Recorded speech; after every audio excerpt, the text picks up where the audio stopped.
पश्चिम बंगाल की राजनीति में बड़ा बदलाव होता हुआ दिख रहा है। यहाँ बीजेपी बम्पर जीत की ओर बढ़ रही है। 15 साल से सत्ता में काबिज टीएमसी की करारी हार हुई है।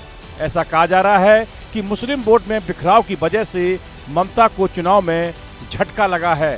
बंगाल की सियासत में मुस्लिम वोट हमेशा बहुत अहम रहा है। करीब 30% मुस्लिम आबादी के समर्थन से ही वामपंथी दलों ने 34 साल तक शासन किया। बाद में जब वामपंथ कमजोर हुआ तो यही वोट टीएमसी के साथ चला गया। पिछले चुनाव में मुस्लिम वोट काफी हद तक एकजुट होकर टीएमसी के साथ रहा, लेकिन 2026 के चुनाव में यह वोट बढ़ता हुआ नजर आ रहा है। इसी वजह से ममता बनर्जी की पकड़ कमजोर होती हुई दिख रही है और बीजेपी को फायदा मिलता दिख रहा है। मालदा, मुर्शिदाबाद, उत्तर 24 परगना और दक्षिण 24 परगना जैसे जिलों में मुस्लिम वोट का असर बहुत ज्यादा है।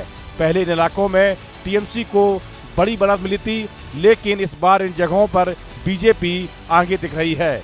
इससे साफ संकेत है कि मुस्लिम वोट अब एकजुट नहीं रहा है, बल्कि अलग अलग बट गया है, जिसका सीधा असर चुनावी नतीजों पर पड़ रहा है। बंगाल में ममता बनर्जी की हार का प्रमुख कारण मुस्लिम वोट बैंक का विभाजन माना जा रहा है। मुस्लिम वोट बैंक के विभाजन में मुर्शिदाबाद में बाबरी मस्जिद के शिलान्यास कर सुर्खियां बटोरने वाले हुमायूं कबीर, असदुद्दीन ओवैसी की AIMIM।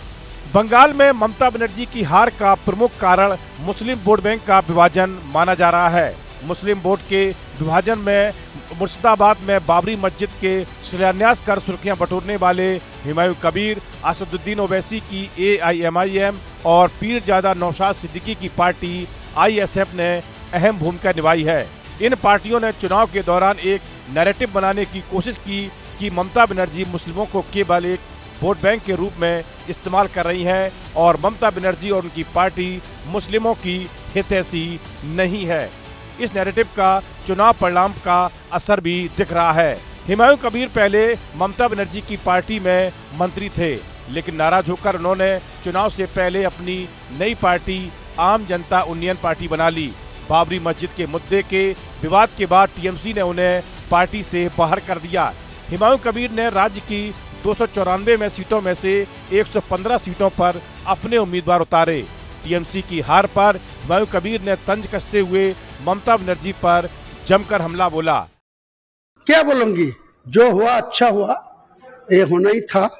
ममता बनर्जी को जो 3 बार मुख्यमंत्री बन के उनको भतीजा को इतना पावर छोड़ दिया, लोगों को इतना धोखाधड़ी किया, लोगों को साथ इतना पैसा लूटा, वो ब्रिटिश को जो पैसा लूटने गया 100 से 200 साल तक, वो उनको 15 साल में उनको छोड़ किया। तो आज का दिन में बंगाल का मनुष्य को बधाई दूंगा, जो टीएमसी को लूटने वाला को अच्छा जवाब दे दिया। हुमायूं कबीर मुर्शिदाबाद की 2 सीटों रेजी नगर और नायोदा से चुनाव लड़ रहे और लगभग जीत की ओर हैं। उन्होंने बाबरी मस्जिद जैसे मुद्दों पर बात करके मुस्लिम वोटरों को अपनी ओर खींचने की कोशिश की। इसी वजह से ममता बनर्जी के पारंपरिक मुस्लिम वोट में बंटवारा हुआ, जिसका असर चुनाव नतीजों पर साफ दिखाई दे रहा है। दूसरी ओर बिहार चुनाव में शानदार प्रदर्शन के बाद ओवैसी की पार्टी AIMIM ने पश्चिम बंगाल में चुनावी दांव लगाया था। आरंभ में ओवैसी ने हुमायूं कबीर की पार्टी के साथ गठबंधन किया, लेकिन हुमायूं कबीर के एक वीडियो वायरल होने के बाद ओवैसी ने हुमायूं कबीर से नाता तोड़ लिया।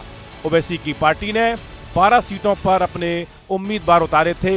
हालांकि इस चुनाव में ओवैसी की पार्टी को ज्यादा वोट मिलता हुआ नहीं दिख रहा, लेकिन जिस तरह की नैरेटिव ओवैसी ने पैदा किया, उससे मुस्लिमों में ममता बनर्जी के प्रति असंतोष तो पैदा किया ही। ममता बनर्जी की पार्टी टीएमसी ने 2018 में दक्षिण 24 परगना जिले से अपनी जीत की शुरुआत की थी।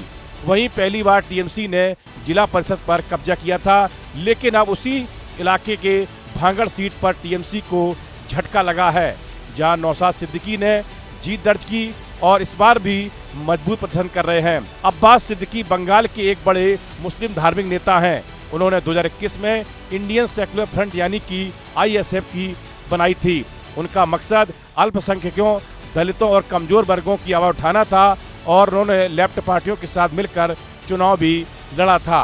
उनके भाई नौशाद सिद्दीकी ने 2021 में टीएमसी के मजबूत गढ़ भांगड़ सीट पर जीत हासिल की थी।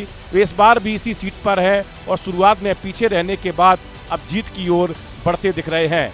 ग्रामीण बंगाल में मुस्लिम वोटों के बदलते रुझान में अब इन नेताओं की बड़ी भूमिका मानी जा रही है। माना जा रहा है कि मुस्लिम समुदाय के एक हिस्से में टीएमसी को लेकर नाराजगी बढ़ी है, जिसका फायदा आईएसएफ जैसे दलों को मिल रहा है।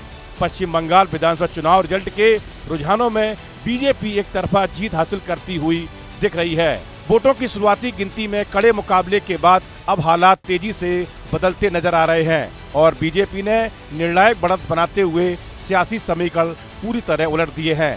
ताजा आंकड़ों के मुताबिक बीजेपी 184 सीटों पर बढ़त के साथ स्पष्ट बहुमत से काफी आगे निकल चुकी है, जबकि ममता बनर्जी की अगुवाई वाली टीएमसी महज 97 सीटों पर सिमटती हुई दिख रही है। इस वीडियो में फिलहाल इतना ही। आप बने रहिए न्यूज नेशन के डिजिटल प्लेटफॉर्म के साथ।